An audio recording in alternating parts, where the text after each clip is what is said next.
मैं ज्ञानेश जी आपसे शुरू करना चाहता हूँ।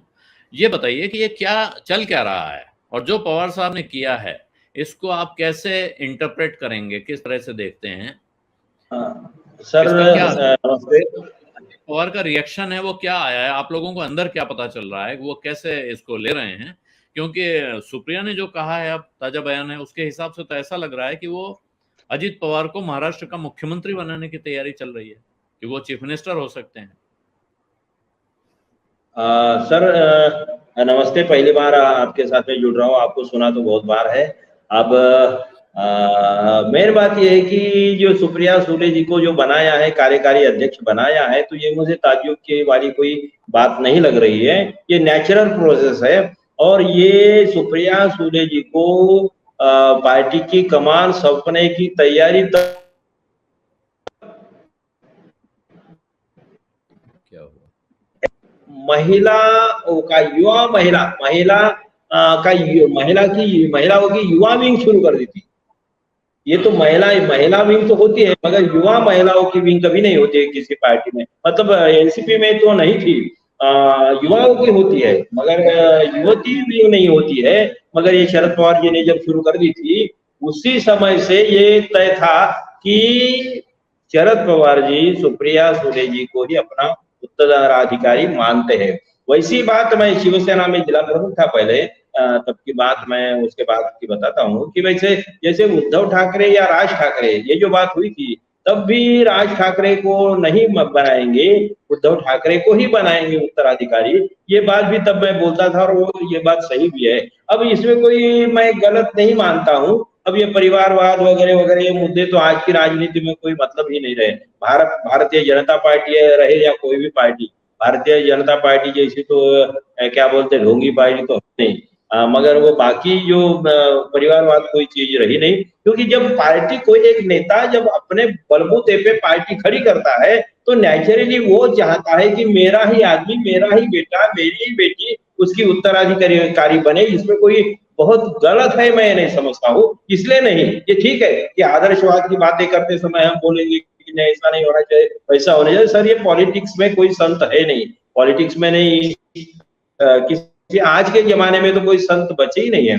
तो इसीलिए अब ये बात, इसका परिणाम क्या होगा, तो ये सबसे बड़ी बात है कि ये आइडिया अजीत पवार जी को पहले से था कि उनको पार्टी की कमान मिलना करीब करीब असंभव सी बात होगी, हो सकती है, ऐसा उन्हें अंदेशा था। और इसीलिए उन्होंने बार बार थोड़ी सी अलग जाने की या अपने अलग ये कुछ खिचड़ी पकाने की कोशिश की, विफल हो गए।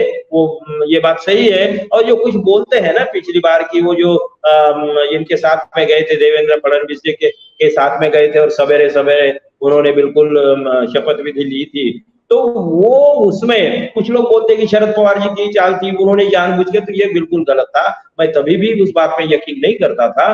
वो पक्का अजीत पवार खुद से गए थे, शरद पवार जी को पता ही नहीं था, इसमें कोई शक नहीं है। और इसीलिए अब इसका असर क्या होगा, तो राष्ट्रवादी टूट सकती है, ये हो सकता है। मगर अभी समय कम है। अब राष्ट्रवादी टूटेगी तो अजीत पवार अपनी पार्टी बनाएंगे क्या, तो ये तो मुझे लगता नहीं। क्योंकि अजीत पवार की इतनी आज की पोजीशन में मुझे नहीं लगता है कि उनकी खुद की पार्टी बनाने की ताकत होगी। दो महाराष्ट्र के बड़े नेता जो टूटे थे, एक शिवसेना के अपने पहले छगन भुजबल जी और दूसरे नारायण राव राणे, तो इन दोनों लोगों की टूट के समय मैं उनके साथ में था।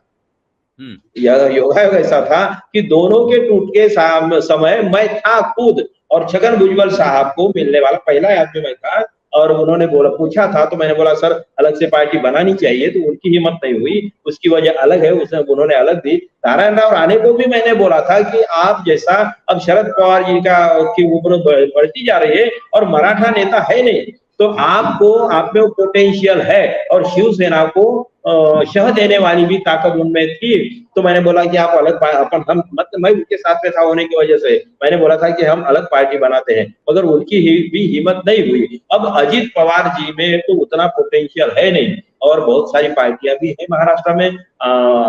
सबसे बड़ी बात यह है कि शिवसेना का ग्राफ, मतलब बहुत अच्छी तरह से बढ़ रहा है।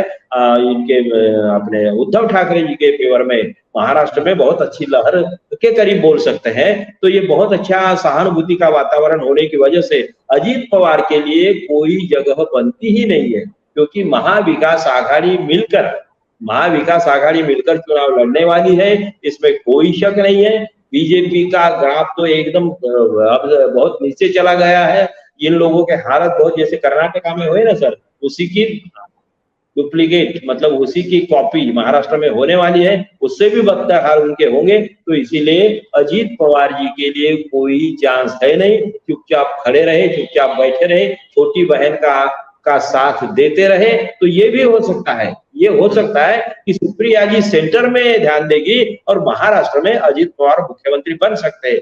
ये मुख्यमंत्री या उप मुख्यमंत्री तो बन सकते हैं, उप मुख्यमंत्री का चांस उनके लिए अभी भी है। तो ये पैचअप करके अगर अजीत पवार चलते हैं तो मुझे लगता है कि महाराष्ट्र की राजनीति में एक अच्छा उदाहरण भी होगा। और मोदी सरकार के खिलाफ या फडणवीस सरकार के खिलाफ, उनकी ज्यादतियों के खिलाफ जो जनता में रोष है, तो उसको भी एक सही न्याय देने का काम अजीत पवार करेंगे।